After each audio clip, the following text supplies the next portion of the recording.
ये देखकर पूरी दुनिया हैरान थी कि हवा में कोई कैसे सफर कर सकता है। लेकिन जहां एक पिता धरती से परे अंतरिक्ष में भेजने को तैयार था, वहीं दूसरा पिता पास में बैठी एक पैसेंजर पर टॉयलेट कर देता है। लोगों के रिएक्शन कुछ ऐसे थे कि जैसे दुनिया का सबसे बदनामी भरा पेशा यही है। जहां उनकी फोटो लेने तक पर भी रेस्ट्रिक्शन था। एक 60 साल का बिजनेसमैन फ्लाइट की 3 एयर होस्टेस का उनकी फिगर के हिसाब से उनकी रेट लगा देता है। परंतु एक चीज और थी जिसकी गिनती अपने आप बढ़ती जा रही थी। फ्लाइट को एक चलते फिरते बार में बदलना चालू कर दिया। एलन चर्च को एक शर्त पर रखते हैं कि वो अपनी जैसी और 7 नर्स लेकर आएगी। लोगों का जो प्लेन में सफर करने का बुखार था वो धीरे धीरे उतरने लगा।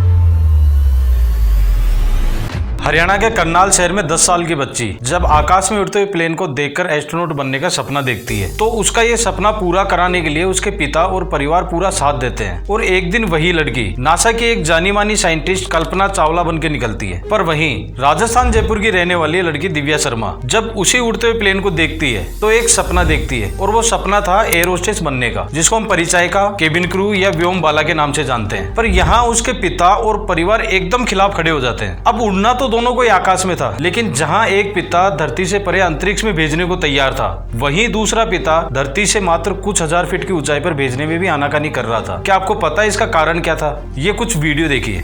Ma'am, I hope you're feeling comfortable. No, I'm feeling still the same. Ma'am, I'll open the event, ma'am, for you. Please, let's not you are lying. हम कितनी देर से बैठे हैं? आप ये नहीं कर सकते। आप ऐसे क्या नहीं कर सकते? हम पागल है, यहाँ पे बैठे हुए हैं। किस उठाया? तू हाथ किस उठाया? तू हाथ किस उठाया? तेरे को कौन ले गया? तेरे को कौन ले गया? मैम उसको बताइए। पर मैं आपको इतनी देर से आवाज दे रहा हूँ, आपने वहाँ पे भी मुझे रिस्पांस नहीं दिया और यहाँ पे भी नहीं दे रहा। हमने आपसे कुछ मांगा था ना उधर? क्या किया मैंने टच किया आपको? मैंने टच किया आपको? What happened with you?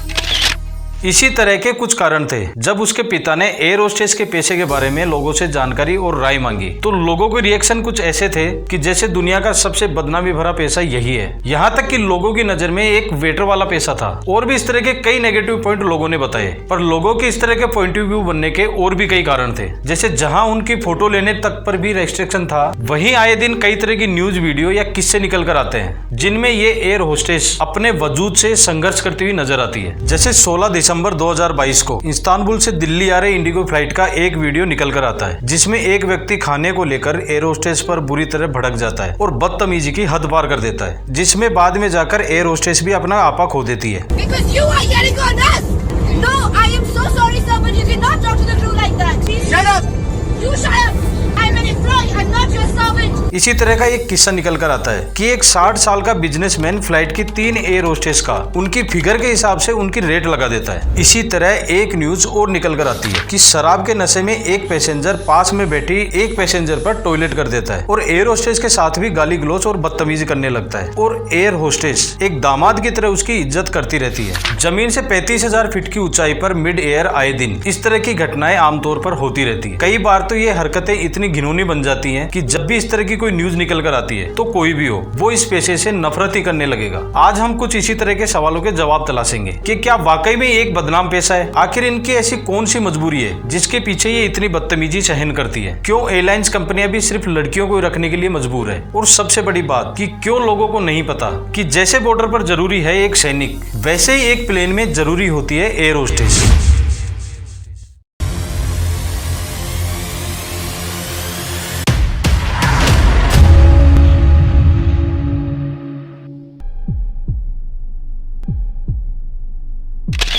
ये बात शुरू होती है आज से करीब 106 साल पहले 1 जनवरी 1912 से। अमेरिका ने फ्लोरिडा के सेंट पीटर्सबर्ग से टाम्पा के लिए अपनी पहली 34 किलोमीटर हवाई यात्रा चालू की। ये देखकर पूरी दुनिया हैरान थी कि हवा में कोई कैसे सफर कर सकता है। दुनिया का हर एक इंसान उस उड़ने वाले रथ में सवार होना चाहता था, परंतु लिमिटेड सीटिंग कैपेसिटी होने की वजह से उसमें कुछ विशेष अधिकार प्राप्त लोग ही सफर कर सकते थे। कुछ समय बाद और भी कंपनियां इस फील्ड में उतरने लगी, परंतु कुछ ही समय बाद लोगों का जो प्लेन में सफर करने का बुखार था वो धीरे धीरे उतरने लगा। क्योंकि कंपटीशन के चलते एयरलाइन कंपनियां प्लेन को तो अपडेट कर रही थी, जैसे सीट बढ़ाना, किराए में छूट देना और ट्रेवल की दूरी बढ़ाना। परंतु एक चीज और थी जिसकी गिनती अपने आप बढ़ती जा रही थी, और वो था प्लेन क्रैश।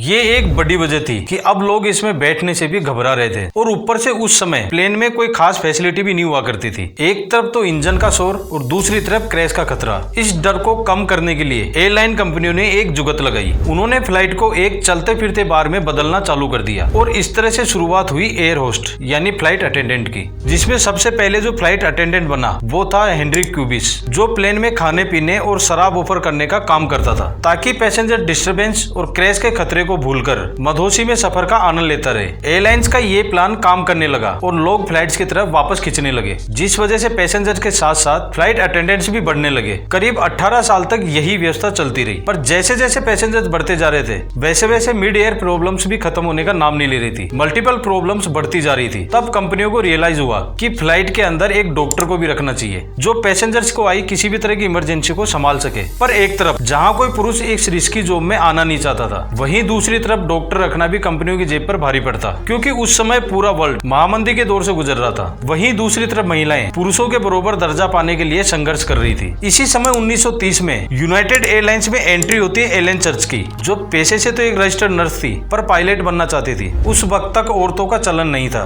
इस वजह से यूनाइटेड एयरलाइन उसको पायलट की पोस्ट पर रखने से मना कर देती है। पर एक तो नर्स, ऊपर से महामंदी के दौर में कम सैलरी और समय की मांग को देखते हुए कंपनी उन्हें फ्लाइट अटेंडेंट की पोस्ट पर रख लेती है ताकि कुछ हद तक एक डॉक्टर की कमी को पूरा किया जा सके। पर एलेन चर्च को एक शर्त पर रखते हैं कि वो अपनी जैसी और 7 नर्स लेकर आएगी और यहीं से शुरू होता है दौर एयर होस्टेस का।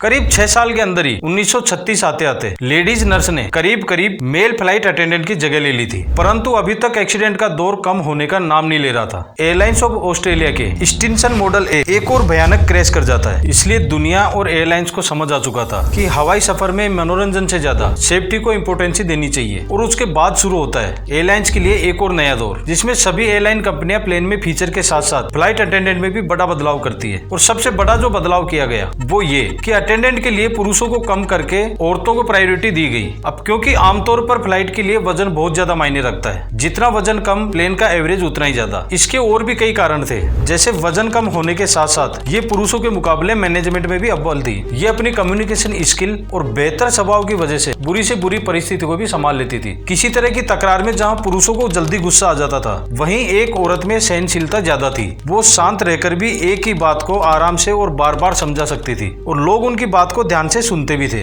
समय के साथ साथ इन्होंने अपनी नर्स वाली भूमिका उम्मीद से भी ज्यादा बढ़िया तरीके से निभाई। इसके अलावा ये होस्टिंग का काम भी अच्छे से कर रही थी, पर मिड एयर प्रॉब्लम्स खत्म होने का नाम नहीं ले रही थी। एयरलाइन कंपनियों को और भी कई तरह की प्रॉब्लम आने लगी, जैसे किसी तरह के फायर एक्सीडेंट को किस तरह हैंडल करना है, किसी हाईजैकिंग या टेररिस्ट अटैक से किस तरह बचना है, किसी इमरजेंसी में प्लेन को समुद्र में लैंड करने के बाद पैसेंजर्स को कैसे बचाना है, बॉम्ब थ्रेट से कैसे निपटना है और टेक ऑफ और लैंडिंग के वक्त पूरे प्लेन की चेकिंग करने जैसी प्रॉब्लम आने लगी। एयरलाइन कंपनियां इन सब प्रॉब्लम से तो जूझ ही रही थी कि एक और बड़ी प्रॉब्लम इंतजार कर रही थी, वो ये कि सेकेंड वर्ल्ड वॉर के दौरान घायल सैनिकों के इलाज के लिए बड़ी संख्या में डॉक्टर और नर्स की जरूरत पड़ने लगी। एयरलाइन में जितनी भी एयर होस्टेस थी वो सबकी सब रजिस्टर्ड नर्स थी। सरकारी बुलावे पर सभी को अपना काम छोड़कर वॉर में जाना पड़ता है। एयरलाइन कंपनियों के लिए किसी बड़े सदमे की तरह था, लेकिन ये किसी को नहीं पता था कि ये एक बड़े बदलाव की तरफ इशारा है। और यही होता है जब इस स्थिति से निपटने के लिए सभी कंपनियों की एक मीटिंग तय होती है और उस मीटिंग में रिजल्ट निकल कर आता है कि रखेंगे तो लड़कियां ही, लेकिन उनको ट्रेनिंग देकर वन मैन आर्मी बनाएंगे। जैसे टेक ऑफ और लैंडिंग से पहले सेफ्टी चेक करना, सिक्योरिटी के लिए आने वाले पैसेंजर्स को उसके चाल ढाल और बिहेवियर से उसके नेचर का पता लगाना। बहुत कम लोगों को पता है कि एयर होस्टेस पैसेंजर के वेलकम के लिए गेट पर सिर्फ इसलिए खड़ी रहती है ताकि मात्र 3 सेकंड में बॉडी लैंग्वेज से इंसान के नेचर का पता लगा सके। किसी इमरजेंसी में heart attack, asthma, cardiac arrest या डिलीवरी जैसे केस में किसी तरह से जान बचाने के काबिल होना, फायर फाइटिंग की ट्रेनिंग कि आग लगने पर क्या करना है, कैसे फायर एक्सटिंग्विशर चलाना है, आग और धुआं से पैसेंजर्स को किस तरह बचाना है, बॉम्ब थ्रेट की कंडीशन में कैसे रिएक्ट करना है, जैसे उनको डिटेक्ट करना, डिफ्यूज करना या फिर एक ऐसी लो रिस्क वाली जगह बनाना जिससे कम से कम नुकसान हो सके। और यदि किसी इमरजेंसी में प्लेन को पानी में लैंड कराना हो तो प्लेन को पानी में डूबने में करीब 90 सेकंड लगते हैं। अब इन 90 सेकंड में डूबते पैसेंजर्स को बाहर निकालकर बोट में बिठाने जैसी हार्ड ट्रेनिंग भी शामिल थी। ये ट्रेनिंग इतनी सख्त थी कि 3 महीने की ट्रेनिंग में हर 6 दिन में एग्जाम, और उसमें भी अगर 90% से कम नंबर आए तो रिजेक्ट कर दिया जाता। इस तरह से एक safety checker, security guard, doctor, fireman, bomb disposal squad और एक लाइफ गार्ड जैसी अनेक खूबियों से मिलकर जन्म होता है एयर होस्टेस का।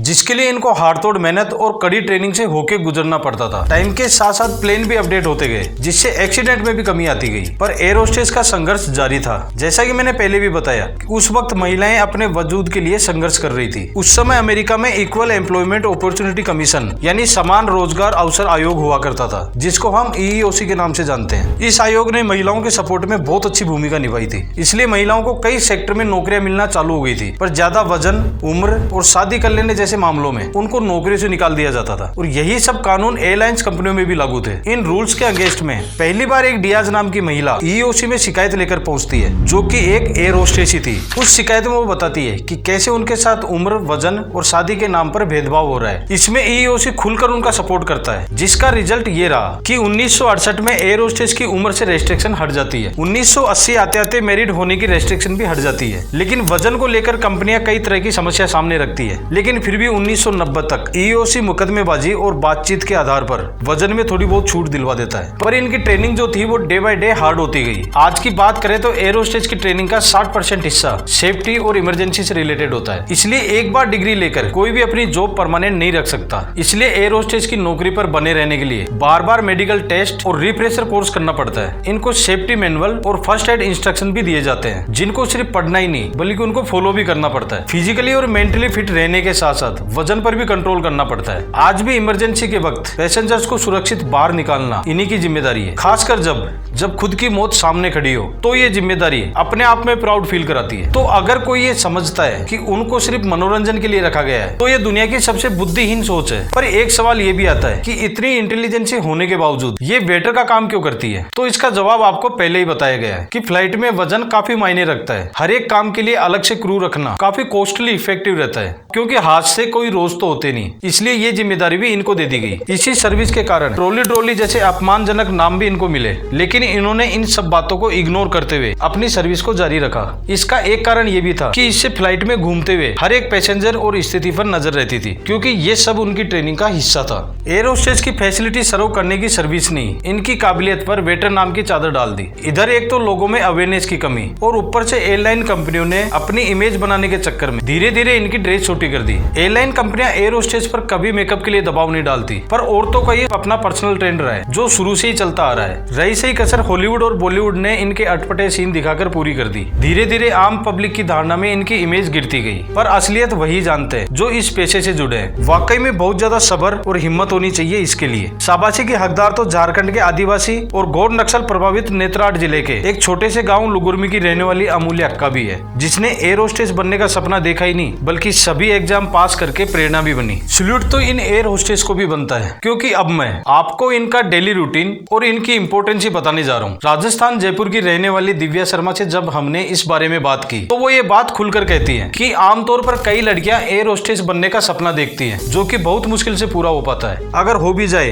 तो आगे इस जॉब में कंटिन्यू रखना भी मुश्किल है, क्योंकि इस पेशे का एक डार्क साइड भी है। जैसे एक देश से दूसरे देश आने जाने के कारण हमारे रोजमर्रा के काम पर बहुत बड़ा इफेक्ट पड़ता है। एक तो ये कि हमारा नींद लेने का पैटर्न कभी नहीं बन पाता। जैसे दिल्ली से फ्लाइट सुबह 6 बजे लंदन के लिए निकलती है और रात में पहुंचती है। अब क्योंकि लंदन का टाइम शेड्यूल से 5.5 घंटे पीछे चलता है, तो रात का अंतर बढ़ जाता है। इस तरह से शरीर की जैव घड़ी एकदम गड़बड़ा जाती है। वहीं घाट घाट का खाना पानी कई तरह की बीमारियों को जन्म देता है। कई बार किसी पैसेंजर की मौत हो जाने पर हमें पूरा स्पष्टीकरण और गवाही देने जैसे कानूनी पचड़े में भी पड़ना पड़ता है। कई लोग हमें एक वेटर की तरह ट्रीट करते हैं। शराब के नशे में जैसे मर्जी चाहे बोल देते हैं। गलती चाहे खराब खाने की हो या एयरलाइन कंपनियों की, गालियां और अपशब्द हमें ही सुनना पड़ता है। कई सिरफिरे तो हमें पे किया हुआ नौकर तक मानते हैं। सर्विस के दौरान कई रसूखदार तो अपना विजिटिंग कार्ड तक थमा देते हैं। कई बार लोग कपड़ों से जज करके मोलेस्ट करने से भी नहीं चूकते। पर लोग नहीं समझ पाते कि हम एक शिक्षित एयर होस्टेस हैं, जो एयरलाइन कंपनी का अच्छा अनुभव देने के लिए हैं, न कि आपकी फ्लर्टिंग या बदनामी सहन करने के लिए। लेकिन ये भी हमारी ट्रेनिंग का ही पार्ट है कि कैसे इनको इग्नोर किया जाए। मतलब दुनिया का पहला ऐसा पेशा है जो अपने आत्मसम्मान को नजरअंदाज करके सिर्फ सर्विस पर ध्यान देने की ट्रेनिंग दी जाती है, जिसको वो बखूबी निभा भी रही है। वरना एक टेररिस्ट को भी सिर्फ 3 सेकंड में कैसे सीट बेल्ट से बांधना है, ये ट्रेनिंग भी इनको बखूबी मिलती है। इनकी ट्रेनिंग की मिसाल कई बार दुनिया ने देखी। अगर आप उन घटनाओं को जानना चाहते हैं तो उनके बारे में डिटेल वीडियो आने वाली है। फिलहाल उनकी कुछ झलक आपको दिखा देता हूँ। जैसे कि 22 अगस्त 1985 को जब British air tours flight 28M उड़ान भरने के 5 मिनट बाद ही फ्यूल लीकेज के कारण प्लेन में आग लग जाती है। उस समय इसमें 2 फॉरवर्ड फ्लाइट अटेंडेंट थे,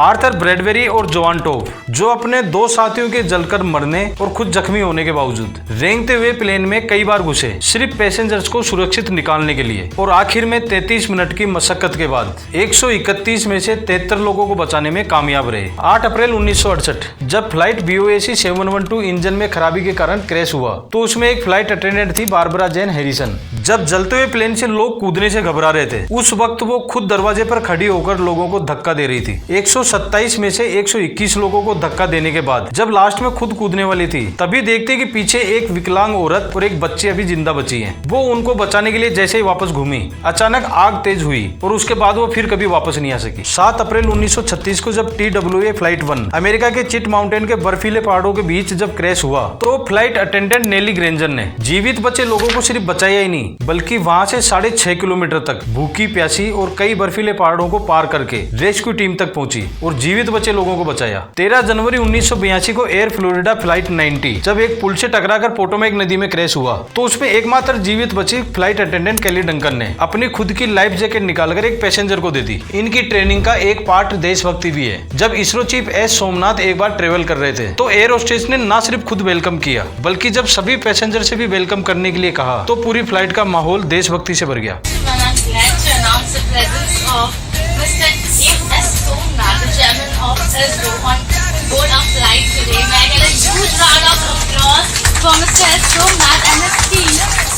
We are proud to have you on board, sir. Thank you so much for making India proud.